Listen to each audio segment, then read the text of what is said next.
శరత్ భార్య గంగ ఇద్దరు ఒకే రోజు డెలివరీ అవుతారు. ఇద్దరికి యాక్సిడెంట్ అవ్వడం వల్ల గంగకు నెలలు నిండకుండానే డెలివరీ అవుతుంది.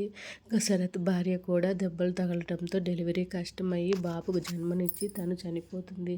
తను చనిపోవడంతో శరత్ అయితే చాలా బాధపడుతూ తన మీద జాను జాను అని ఏడుస్తూ ఉంటాడు. తన కొడుకు కూడా ఏడుస్తూ ఉంటాడు. గంగ కూడా తన పాప చనిపోవడంతో నెలలు నిండకుండానే ఊపిరి తీసుకోలేక చనిపోయిందని సిస్టర్ని చెప్పడంతో నా పాప అని చెప్పనని ఏడుస్తూ ఉంటుంది. ఏడుస్తూ ఉంటే ఒకసారి నా పాపని ఇవ్వండి అని చెప్పని అడుగుతూ ఉంటుంది. ఇంతలో ఆ బాబు ఏడవడంతో చూడండి మేడం, ఆ బాబు తల్లి పాల కోసం ఏం ఏడుస్తున్నాడని చెప్పని అయితే అంటూ ఉంటుంది ఆ నర్సు.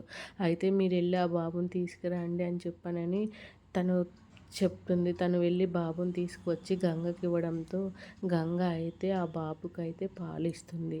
పాలు ఇవ్వడంతో ఆ బాబు ఏడుపు ఆపడంతో శరత్ అయితే ఒక్కసారిగా ఏడుపు ఆపడంతో షాక్ అయిపోయి నా బాబు ఎక్కడ అని చెప్పని అయితే అడుగుతూ ఉంటాడు.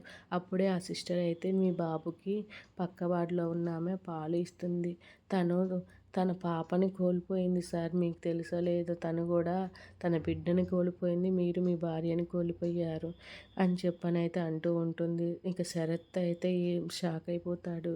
తను బిడ్డని కోల్పోవడం తెలిసి గంగ ఏడుస్తూ ఉంటే శరత్ అయితే ఏం తను కూడా బాధపడుతూ ఏడుస్తూ ఉంటాడు.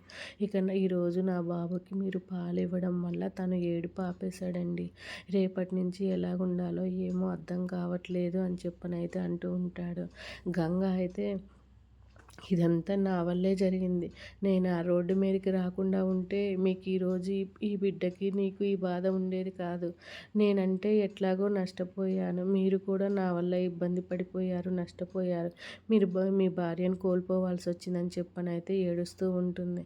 మీరు ఆపండి, ఎందుకు ఏడుస్తున్నారు? విధిరాత ఇలా ఉన్నట్టుంది.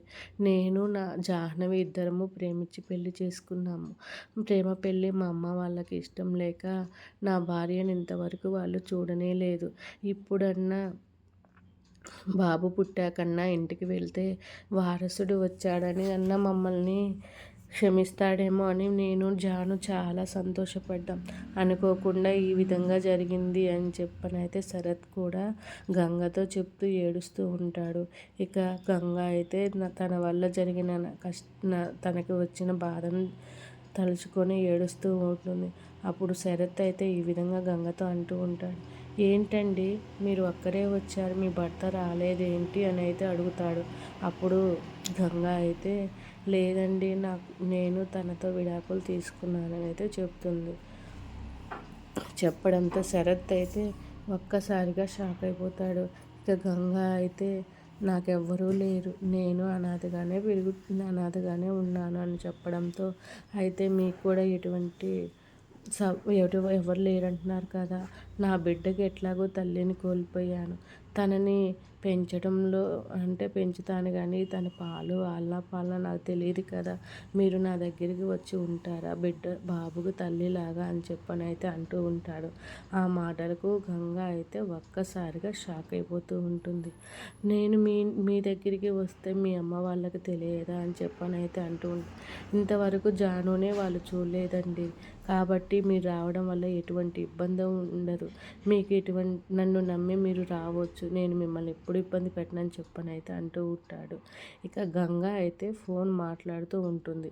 వెనక ఉన్న గంగాధర్ అయితే తనని చూస్తూ ఉంటే గంగ సడన్గా పడిపోతుంది. తను పట్టుకోవడంతో సారీ సారీ అని చెప్పనైతే అంటూ ఉంటుంది. ఎందుకు సారీ చెప్తున్నారు, మీరు ఎప్పుడు పడిపోయినా పట్టుకోవడానికి నేను ఉన్నాను కదా అని చెప్పనైతే గంగా గంగా అంటుంటారు. మీరు ఎందుకు గంగ అని పిలుస్తున్నారు, ఎవరైనా ఏమన్నా అనుకుంటారని చెప్పనైతే అంటూ ఉంటుంది. ఇక స్వీట్ బాక్స్ పట్టుకొని స్వీట్ తీసుకోండి అంటే ఎందుకని అంటే దూరమైన బంధం దగ్గర అవబోతుందని చెప్పనైతే అంటూ ఉంటాడు.